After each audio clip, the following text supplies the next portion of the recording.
ஒவ்வொரு சால கிராமத்துக்கும் ஒவ்வொரு அவதாரம் வந்து நம்ம பார்க்கும்போது விஷ்ணுவோட அவதாரம் இது வரைக்கும் 9 அவதாரம் நடந்திருக்கு இல்லைங்களா? அந்த 9 அவதாரத்துக்குமே ஒவ்வொரு அவதாரத்துக்கும் ஒரு கிரக கோட்பாடு உண்டு.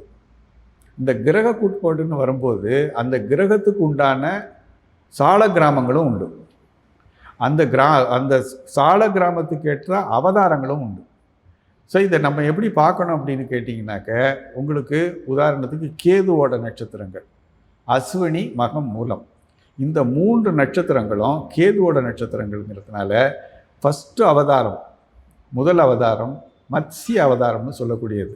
எப்போவுமே நீரை நீங்கள் தேக்கிட்டீங்கனாலே, கொஞ்ச நாளைக்கு நீரை உள்ளே வச்சுட்டிங்கனாலே உயிரினங்கள் உற்பத்தி ஆகிடும். இதுதான் முதல் அவதாரம். இது வந்து மீன் வந்து குறிக்கிறது.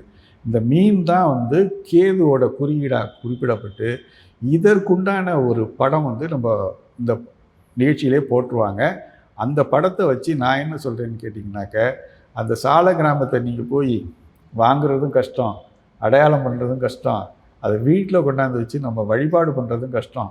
அது பெரும்பாலான இடங்கள், அது இருக்க வேண்டிய இடங்கள் வந்து பெரும்பாலும் கோவில்களில் தான் நம்ம அதை பார்க்கலாம். அங்கே தான் இருக்கக்கூடிய விஷயமும் அங்கே தான்.